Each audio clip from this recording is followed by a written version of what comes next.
Il arrive bien des fois que nous sommes victimes de notre culpabilité parce que nous ne comprenons pas que nous avons tout en Christ. Si donc tu as commis un acte coupable par rapport à la loi de Dieu aujourd'hui, il se trouverait simplement que Satan viendra te dire parce que tu l'as fait, alors Dieu va te frapper, Dieu va te détruire. Alors si tu ne comprends pas pleinement la rédemption et le rôle du sang de Christ, je te garantis que cette pensée qui bombarde ton système de pensée te donnera tout de suite la légitimité de dire si je n'ai pas posé un acte sur l'autel, le malheur m'arrivera. Mais alors qu'en fait, ce n'est pas de cette manière que c'est réglé.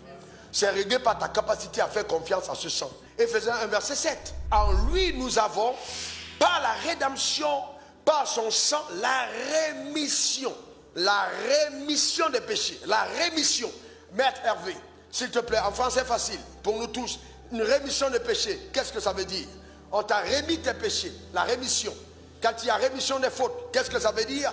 Est-on encore coupable ou pas? La rémission, c'est l'effacement. On t'a remis totalement. C'est-à-dire qu'on considère que les fautes ne te sont plus imputables. Donc ça veut dire que Dieu, par la richesse de sa grâce, t'a remis tes péchés. Est-ce que tu comprends ça? Le sang t'a remis. Maintenant, quand on te demande de construire un autel pour les péchés de tes pères, est-ce que tu n'es pas en contradiction avec ça? Non, répondez-moi mes frères. S'il vous plaît, répondez-moi bien. Très bien, vous êtes en contradiction avec ça. Puisqu'en fait, le sang a servi de rémission pour des péchés. Mais comment peux-tu donc encore prendre un sacrifice pour mettre sur un autel pour la rémission d'une faute? En fait, je vais plus loin, ce qu'on ne te dit pas. Tu es en train de fouler au pied le sang de la grâce, en train de mépriser le cadeau de Dieu, en disant que tu as trouvé meilleur moyen que Dieu de sortir de tes problèmes. Tu as trouvé meilleur moyen que Dieu de sortir de tes propres problèmes. Et que Dieu, en envoyant son agneau, il n'a pas su, n'était pas plus intelligent que ton pasteur. C'est ce que tu es en train de dire. Maintenant, allons-y plus loin. Colossiens 2, verset 13. Regardez bien. Vous qui étiez morts, on était comment? On était comment? Je te pose une question. Toi qui es là, tu étais mort quand? Oh, attends. Toi là, tu es mort quand? On t'a déjà enterré quel jour? Donc quand on parle de vous étiez mort, ça veut dire quoi? Si tu étais éloigné de Dieu, tu appartenais à qui donc? Tu appartenais à qui? À Satan. Il y a deux lois spirituelles. La première loi, c'est la loi de quoi? L'esprit de vie en Christ, Jésus. La deuxième, quoi? C'est la loi de quoi? Péché et la mort. Ceux qui pêchent et qui meurent appartiennent à qui? À Satan. Et ceux qui reçoivent Christ appartiennent à qui? À la vie. Donc vous qui étiez morts, veut aussi dire vous qui apparteniez à Satan, vous qui étiez sous la domination du règne de la mort, et dont les conséquences légitimes étaient la malédiction, la pauvreté, l'aveuglement, les limitations, etc. Christ vous a rendu à la vie. Il vous a ramené au règne de la vie. C'est-à-dire vous n'appartenez plus au règne de la mort. Il y a une transmutation. Vous avez été affecté, vous avez été déraciné, vous êtes planté dans un autre royaume et tu appartiens au royaume de Dieu. Donne-moi encore ton meilleur amen. Dis encore amen. Et n'oubliez pas que le règne spirituel est ton règne légal où la loi prévaut. Donc Satan ne peut rien faire dans ta vie dans l'illégitimité. Il faut que tu trouves une base légale. Il vous a rendu à la vie avec lui. Regardez la suite. En vous faisant grâce de quoi? Pour toutes nos... Alors la grâce en question affecte-t-elle les offenses futures? Est-ce que tes offenses futures sont englobées par cette grâce? Est-ce que c'est vrai? Est-ce que ça englobe les offenses futures?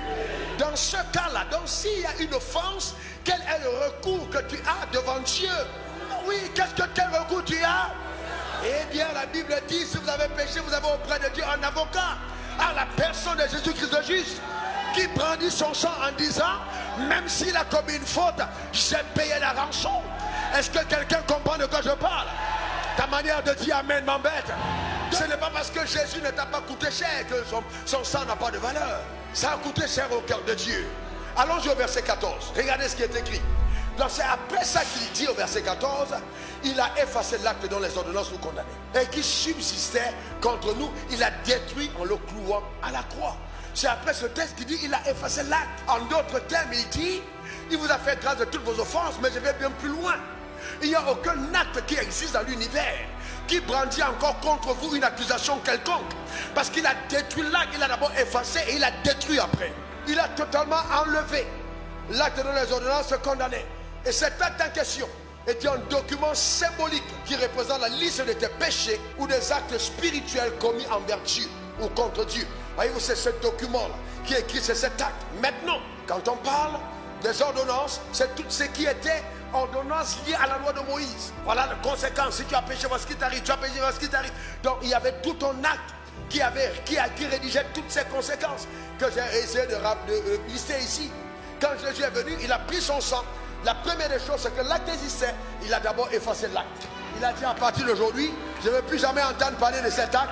Le sang de Jésus est venu et a nettoyé totalement l'acte. Alors je vais demander à Waki, qu'est-ce qui était écrit? Cite-moi une des choses qui était écrite ici. La pauvreté. C'était écrit là, n'est-ce pas? Maintenant, vous voyez, l'acte a été effacé. Sauf que mentalement, tu peux rester avec ça dans la tête. Ce n'est plus sur le tableau. Mais tu peux quand même citer ce qui était contre toi alors que ça a déjà été effacé. Voyez-vous, c'est resté dans ta tête. La pauvreté est restée, la stérilité est restée, c'est dans ta tête. Tu as vu l'acte, mais on te dit l'acte a été effacé. Non seulement ça a été effacé, il allait bien plus loin. On ne peut pas détruire, mais il a détruit l'acte. Maintenant, même si j'enlève le tableau, ce tableau peut partir, mais ton image continue à garder la présence du tableau. Ça ne veut pas dire qu'il est toujours là, mais mentalement, qu'est-ce qui se passe? Le tableau reste présent. Alors qu'est-ce que Satan essaie de faire? Il essaie de te brandir cet acte en te disant voilà ce que l'acte disait. Mais si tu ne comprends pas qu'il y a changement d'alliance et que cet acte n'est plus contre toi, tu auras tendance à croire que c'est vrai et tu vas te soumettre à cet acte alors qu'il n'est plus contre toi. Voilà le vrai problème. Et c'est pour ça que vous allez voir, et même des enfants de Dieu pour dire mais c'est écrit dans la Bible, c'est écrit dans la Bible, mais c'est écrit dans la Bible, mais c'est effacé. Ça ne te concerne plus. C'est effacé. C'est pourquoi lors de la convocation à la montagne de transfiguration, Élie est venu, Moïse est venu, et puis Jésus était là. On a dit les gars, ça c'est Moïse, ça c'est Élie, ça c'est Jésus. On se regarde. Dieu dit n'écoutez plus Moïse, hein, n'écoutez plus Élie, hein, écoutez Wafo. C'est-à-dire écoutez Jésus. Ne les écoutez plus, mais écoutez qui? Jésus. À partir de ce moment, toutes les prescriptions de Moïse ont été abolies. Donc tout ce que Moïse a présenté a été totalement rejeté. Parce que Jésus apporte l'accomplissement de la loi. Donc Moïse n'a plus son pouvoir. Donc tout ce que Élie pouvait encore prêcher n'a plus de sens. On dit à partir de ce moment, c'est périmé. Un médicament périmé n'a plus de valeur. Je suis en train de vous dire de jeter tous les messages périmés. Jetez tous les messages périmés. Mais jetez tous les messages périmés et allez au message essentiel. Le message essentiel, c'est Christ. Donne-moi ton meilleur amen.